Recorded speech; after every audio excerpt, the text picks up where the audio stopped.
Assalamualaikum warahmatullahi wabarakatuh. Apa kabar anak-anak? Semoga sehat selalu, tetap dalam lindungan Allah Subhanahu wa Ta'ala. Sebelum pembelajaran kita mulai, mari kita berdoa. A'udzu billahi minasyaitonir rajim. Bismillahirrahmanirrahim. Raditu billahi robba wa bil islami dina wa bi muhammadin nabiyya wa rasula. Rabbi zidni ilma warzuqni fahma waj'alni min ibadikas sholihin. Amin ya rabbal alamin. Shadaqallahul azim. Nah, anak-anak, kita bertemu lagi dalam pelajaran pendidikan agama Islam. Kali ini kita mempelajari tentang kisah keteladanan sahabat Utsman bin Affan.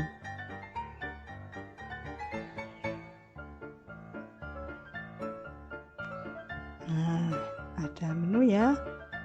Disajikan pertama, kita melihat KD dan indikator, kedua tujuan pembelajaran, ketiga ice breaking, keempat materi, kelima evaluasi, dan yang terakhir adalah pesan moral.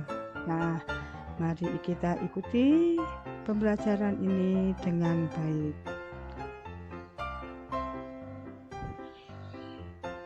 Kita mengingat pembelajaran yang lalu, yaitu tentang Khalifah Umar bin Khattab ya, yang jasanya memperluas Masjidil Haram dan Masjid Nabawi, kemudian menetapkan kalender Hijriah, dimulai dengan hijrahnya Nabi Muhammad dari kota Mekah ke kota Madinah.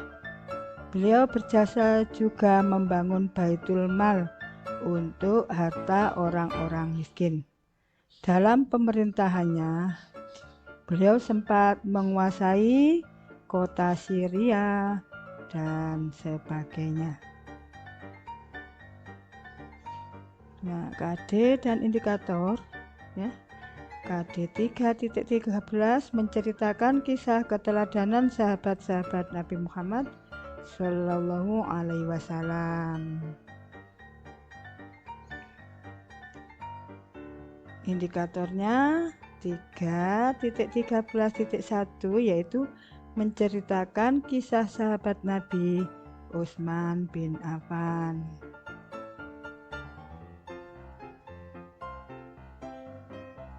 Tujuan pembelajaran 1. Menceritakan kisah keteladanan sahabat-sahabat Rasulullah Shallallahu Alaihi Wasallam. Kali ini adalah sahabat Utsman bin Affan. Ya, kita tampilkan kisah kedermawanan Utsman bin Affan. Speaking dulu ya. Tepuk punakawan, disigar-sigareng, diasem-asemar ya, di PP truk, bajilu bagong. Kita ulangi ya. Tepuk punakawan, disigar-sigareng, diasem-asemar, di PP truk, bajilu bagong. Ya anak-anak, agar pembelajaran kita tidak tegang, santai tapi serius. Nah, kita ikuti pelajaran berikut dengan seksama ya. Diambil buku tulisnya, nanti dicatat hal-hal yang penting.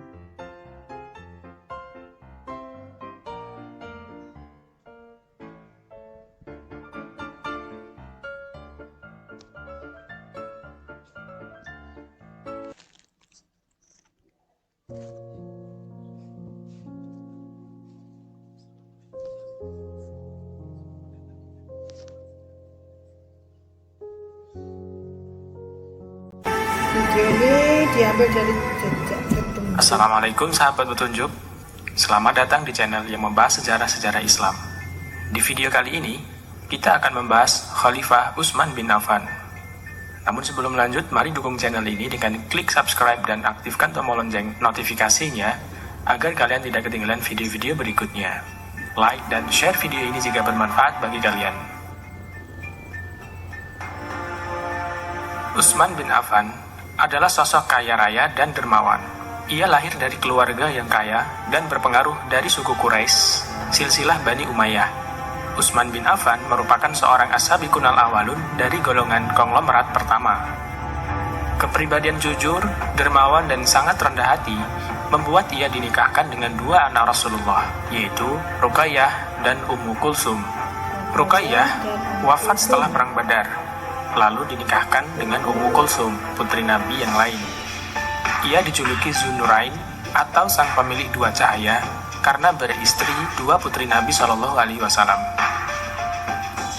Utsman bin Affan diangkat sebagai khalifah pengganti Umar bin Khattab pada awal Muharram tahun 24 Hijriah atau 644 Masehi. Sebelumnya, Khalifah Umar bin Khattab telah menetapkan 6 orang sahabat untuk bermusyawarah memilih khalifah di antara mereka. 6 orang tersebut adalah Utsman bin Affan, Ali bin Abi Thalib, Zubair bin Awam, Thalhah bin Ubaidillah, Abdurrahman bin Auf, dan Sa'ad bin Abi Waqqas. Mereka sepakat memilih Utsman bin Affan. Latar belakang Utsman dari keluarga Umayyah yang cukup berpengalaman soal tata negara sebelum datangnya Islam sangat berpengaruh terhadap pemerintahannya. Contoh lain dari keluarga Umayyah yang telah lebih dulu menjabat sebagai gubernur Syam adalah Muawiyah bin Abu Sufyan. Ia sukses dalam menjadikan Syam sebagai tulang punggung kekhalifahan Islam. Di masa Utsman, Muawiyah tetap dipertahankan untuk menjadi gubernur Syam. Lalu ia menunjuk saudara sepersusuannya, Abdullah bin Sa'ad, sebagai gubernur Mesir. Lalu sepupunya yang lain ditunjuk di Irak, yaitu Abdullah bin Amir di Basrah dan Sa'id bin Al-As di Kufah. Tentu saja, Utsman bin Affan memiliki alasan yang kuat mengangkat keluarganya untuk menjadi gubernur. Ia berharap keturunan Umayyah akan bekerja dengan baik di Mesir seperti halnya di Syam. Utsman bin Affan melanjutkan langkah dan penekanan Umar bin Khattab pada militer, di mana Utsman memerintahkan pembangunan armada angkatan laut pertama dalam sejarah Islam. Tujuannya menggagalkan setiap serangan balik dari Kekaisaran Bizantium. Dalam pembangunan armada kapal tersebut, gubernur Syam dan Mesir saat itu dibantu oleh keterampilan orang Kristen lokal. Orang Kristen yang sebelumnya berada di bawah kedaulatan Bizantium menunjukkan semangat besar dalam pekerjaannya bagi pemerintahan Islam. Hal ini disebabkan mereka yang beragama Kristen Koptik dan sekte Kristen lain tak diakui oleh Kekaisaran Bizantium. Perlakuan kaum muslimin lebih baik terhadap mereka berperan besar pada kesetiaannya terhadap kekhalifahan Islam. Buktinya, beberapa kali orang-orang Kristen ini menggagalkan serangan Bizantium terhadap Alexandria di Mesir demi tetap berada pada kekuasaan kekhalifahan Islam. Salah satu prestasi angkatan laut Islam yang berada di Laut Mediterania telah berhasil merebut Siprus dan Kreta, serta sempat mencoba melakukan penyerangan ke Sisilia. Peperangan ini disebut dengan Perang Zatus Suari.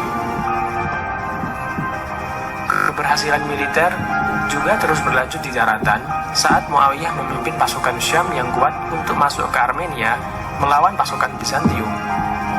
Daerah pegunungan Anatolia yang diisi sebagian besar penduduk Yunani menjadi batas alam antara masyarakat Bizantium dan Muslim, terbentuk di sekitar batas modern Turki dan Suriah sekarang. Lebih jauh ke timur, pasukan Muslim terus memaksa masuk ke jantung Persia. Di bawah pimpinan Abdullah bin Amir, penaklukan sisa kerajaan Sasanid tak secepat penaklukan daerah Irak. Di sana, masyarakatnya lebih homogen dan lebih terhubung dengan pemerintahan Sasanid. Akibatnya, perang tersebut memakan korban yang lebih banyak dari pasukan Muslim. Akan tetapi, kemenangan Muslimin di Perang Qadisiyah dalam masa Umar bin Khattab sebenarnya telah mengakhiri nasib kerajaan Sasanid. Hanya masalah waktu untuk menundukkan seluruh kerajaan. Kaisar Sasanid, Yazdegerd, tak pernah berhasil mengalahkan pasukan Islam selama kekalahan di Qadisiyah dan takluknya wilayah Mesopotamia Irak pada tahun 642 Masehi. Dan selama lebih 10 tahun mereka berusaha terus untuk bertahan. Pada tahun 650 Masehi, dataran tinggi Iran dapat dikuasai. Dan pada tahun 651, Khurasan berhasil dikuasai Muslimin. Pada tahun ini pun, raja terakhir Sasanid tewas saat kabur dalam peperangan melawan pasukan Islam. Selama masa kekhalifahan Utsman bin Affan, Islam terbentang dari Armenia, Kaukasia, Khurasan, Sijistan, Siprus, sampai mencapai Afrika Utara. Anak, setelah kita melihat tayangan tadi, yang dapat kita simpulkan adalah kisah dengan judul Kisah Keteladanan Utsman bin Affan. Memerintah pada tahun 644 Masehi sampai 656 Masehi. Utsman bin Affan adalah urutan ketiga dari 4 khalifah, yaitu Abu Bakar, Umar, Utsman, Ali. Utsman bin Affan berakhlak mulia sehingga beliau diambil mantu oleh Nabi Muhammad SAW. Beliau dijuluki Zunnurain, artinya 2 cahaya, yaitu Utsman dinikahkan dengan 2 putrinya, ya. Yang satu Ruqayyah, yang satu Ummi Kulsum. Dan beliau adalah orang yang pertama membentuk tentara angkatan laut. Pada masa Utsman bin Affan sempat membukukan Al-Quran yang disebut Mushaf Utsmani. Utsman bin Affan adalah termasuk orang yang pertama masuk Islam atau disebut As-Sabiqunal Awwal.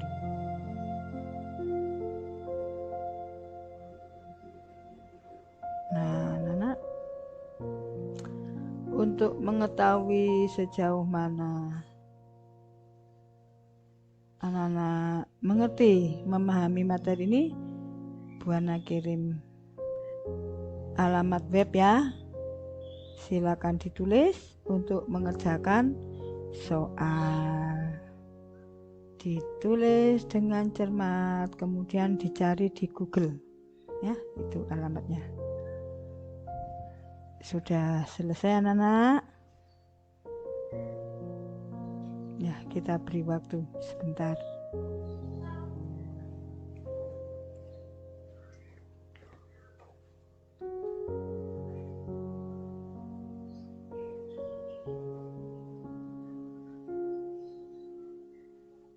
Nah, evaluasi tadi di link jika diuraikan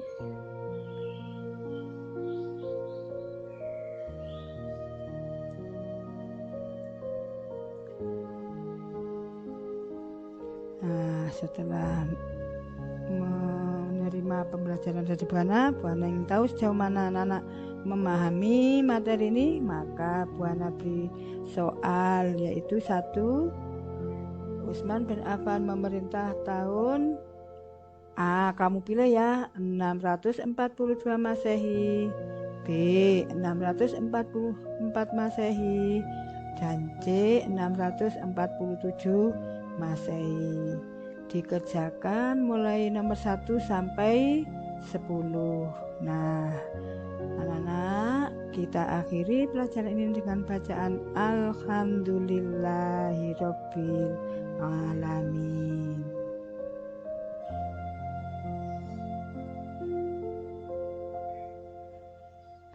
Kesimpulan anak-anak. 1. Utsman bin Affan berakhlak mulia dan dermawan.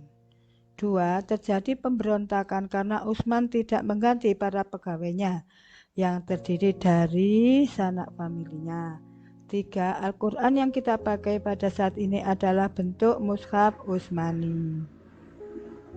Nah, pesan moral, dengan pembelajaran tadi, semoga anak-anak dapat mengambil intisarinya Antara lain, 1. Semoga anak-anak dapat meneladani sikap Utsman bin Affan.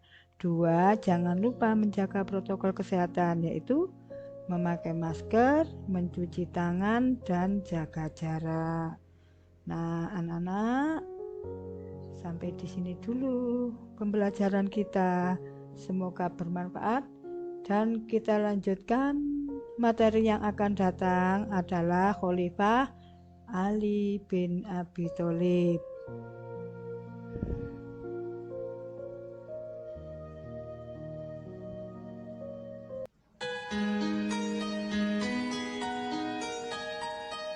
Terima kasih anak-anak telah menyaksikan pelajaran dari Bu Ana.